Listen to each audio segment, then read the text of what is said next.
Have you ever wondered how the stock market could impact your financial future? How investing in the right companies could change the trajectory of your wealth? This video will explore 5 different companies, dissecting their market cap, sales growth, return on equity, and compound annual growth rate. First, let's look at Garware Technical Fibre Limited, a company in the textile sector with a market cap of 6,313 crores. It currently has a CMP of 3,096, and over the past 3 years, it has seen a sales growth of 11.1%. The return on equity stands at a solid 17.3%, with a compound annual growth rate of an impressive 31.1%. Then we have Moldtec Packaging Limited, a plastic products company with a market cap of 3,188 crores. Its CMP is 959, and it boasts a sales growth of 18.6% over the past 3 years.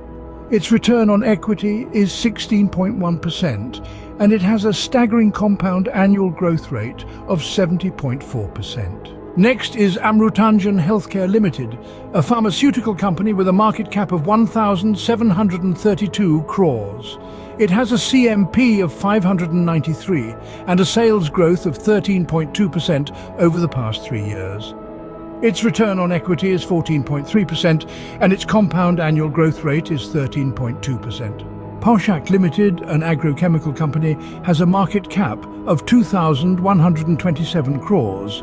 It has a CMP of 6,903 and a sales growth of 15.5% over the past 3 years. Its return on equity is 16%, and it has a compound annual growth rate of 47.4%. Finally, we have Thyrocare Technologies Limited, a healthcare company with a market cap of 2,538 crores. It has a CMP of 480, but has seen a sales growth of only 6.65% over the past 3 years. Its return on equity is 10.9%, and it has a negative compound annual growth rate of negative 3.98%. In conclusion, while all these companies have their merits and demerits, Moldtec Packaging Limited and Paushak Limited stand out for their impressive sales growth and compound annual growth rates. Garware Technical Fibre Limited also shows strong potential with its solid return on equity and compound annual growth rate. However, Thyrocare Technologies Limited may be a company to approach with caution due to its negative compound annual growth rate. Remember, investing in the stock market always carries a level of risk, but with the right knowledge and understanding, you can make informed decisions.